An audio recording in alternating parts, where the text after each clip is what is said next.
जय शिवराय. पुन्हा एकदा आपण भेटत आहे मोटरोला लॉगिंग चॅनल. तर आज आपण आलेलो आहे कराड शहराच्या बाजूला एक छोटंसं गाव आहे कोंढरे म्हणून, तिथे आलेलो आहे आपण. तर तिथे गुराळ आहे. ऊसापासून कोणकोणते पदार्थ तयार, रस भेटतो. रसापासून आपल्याला गुळ तयार वगैरे होते, त्याची काकडी वगैरे तयार होते.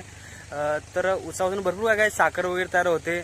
तर असेच आपण एका ठिकाणी आलेलो आहे गुराळ म्हणून. आणि माझ्यासोबत माझा मित्र आहे आकाश जाधव. तर तुम्ही त्याला भेटू शकता. आकाश जाधव नाव आहे, माझा खास मित्र आहे.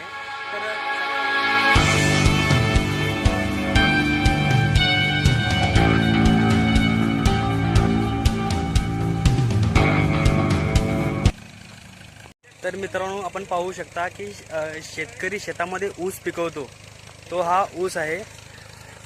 तुम्ही पाहू शकता.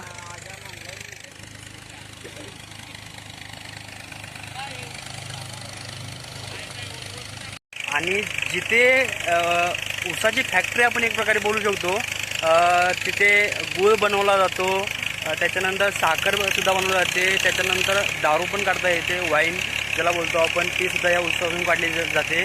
त्याला म्हैची दारू अशी बोलतात.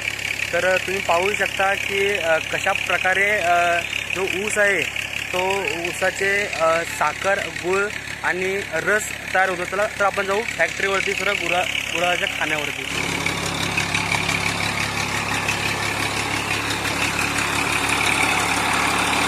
तर मित्रांनो, पाहू शकता आपण आलेलो आहे